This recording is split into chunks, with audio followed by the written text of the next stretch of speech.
Bloch नस्ल कुशी के ख़िलाफ़ जारी इस तहरीक को मुसलसल तौर पर सबूताश करने की कोशिशें अभी तक जारी है। वज़ीर आज़म साहब की धमकी आवेज़ रवैये के बाद इस्लामाबाद पुलिस का रवैया उसी की तरह है।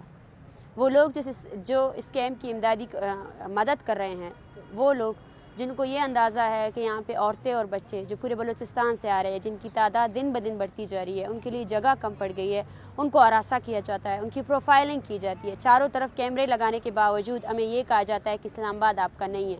बार बार हमें यही पैगाम दिया जाता है कि हमारे पुरअमन एहतजाज से रियासत को सबसे बड़ा ख़तरा लाहिक है।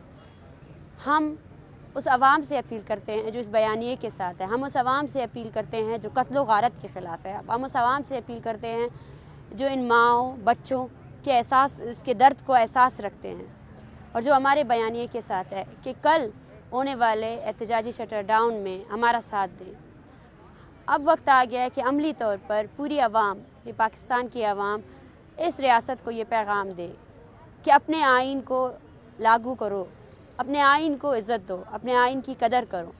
आप इस मुल्क के, इस स्टेट के वज़ीर आज़म हो और आपने जिस आइन का ओथ लिया है, आप उसी को ही लागू करो और इस तहरीक का साथ दें। इस तहरीक से जुड़े हुए हर फर्द को, आज ये तहरीक शायद अपने 40वें दिन में गुज़र चुकी है और आज हमारे पास तकरीबन 100 से ज़ायद ख़ानदान है जो इस तहरीक के हमरा हैं, लेकिन इस तहरीक को पूरे पाकिस्तान की हिमायत हासिल है।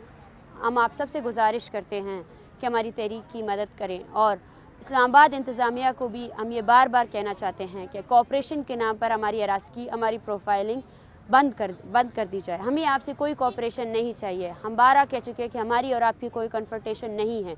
हम यहाँ आए हैं अपना एहतजाज रिकॉर्ड कराने के लिए। हमें बार बार हरासा करके, तंग करके हमारे हौसलों को पस्त करने की नाकाम कोशिशें बंद कर दें। Thank you.